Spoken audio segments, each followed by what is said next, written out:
1 5 4 தேவனால் பிறப்பதெல்லாம் உலகத்தை ஜெயிக்கும். நம்முடைய விசுவாசமே உலகத்தை ஜெயிக்கிற ஜெயம். நம்முடைய விசுவாசமே உலகத்தை ஜெயிக்கிற ஜெயம் என்று யோவான் சொல்கிற வேளையில் எதை குறித்து பேசுகிறார் என்றால், இந்த உலகமானது தனக்கென்று ஒரு கோட்பாட்டை வைத்திருக்கிறது, தனக்கென்று ஒரு கொள்கையை வைத்திருக்கிறது.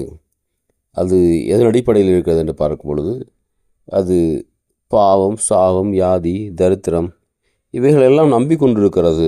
எப்போதுமே பாவம் செய்யாமல் இருக்க முடியாது என்று சொல்கிறார்கள்.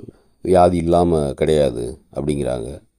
கஷ்டமே இல்லாமல் இல்லை, எல்லாருக்கும் கஷ்டம் வருது, எல்லோரும் கடங்காரர்கள் தான், எல்லாருக்குமே துன்பம் வருது, எல்லாருக்குமே இப்படியாக தரித்திரம் வருகிறது என்று இந்த உலகத்தின் மக்கள் உலகத்தின் கோட்பாடுகளை, இந்த காரியங்களை நம்புகிறார்கள். ஆனால் ஒரு மனிதன் தேவனை விசுவாசிக்கிற வேளையில், உண்மையான கடவுளை நம்புகிற வேளையில், அந்த விசுவாசமே இந்த உலகத்தை ஜெயிக்கிற ஜெயமாக அந்த மனிதனுக்கு இருக்கிறது. ஆமேன்.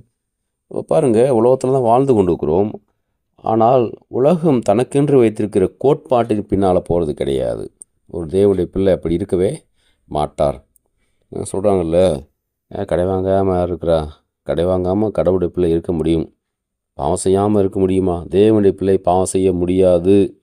எதை சொல்கிறது? தேவனுடைய வித்து அவனுக்குள்ளாக இருக்கிறது என்று. அவன் தன்னை கிறிஸ்துக்குள்ளாக காத்துக்கொள்கிற அந்த மனிதன் தன்னை பாவத்துக்கு அர்ப்பணிப்பது கிடையாது. பாருங்கள், எதுவுமே ஒரு மனிதனுடைய அர்ப்பணிப்பு இல்லாமல், அவனுடைய அனுமதி இல்லாமல் அந்த மனிதனுடைய வாழ்க்கை நடப்பது கிடையாது. தேவனுக்கு மனிதன் தன் வாழ்க்கையை அர்ப்பணிக்கிற வேளையில் தேவனுடைய காரியங்கள் அங்கே நடக்கிறது. பிசாசுக்கு அர்ப்பணிக்கிற வேளையில் பிசாசுடைய காரியங்கள் அங்கே நடக்கிறது. கர்த்தர் உங்களை ஆசீர்வதிப்பாராக.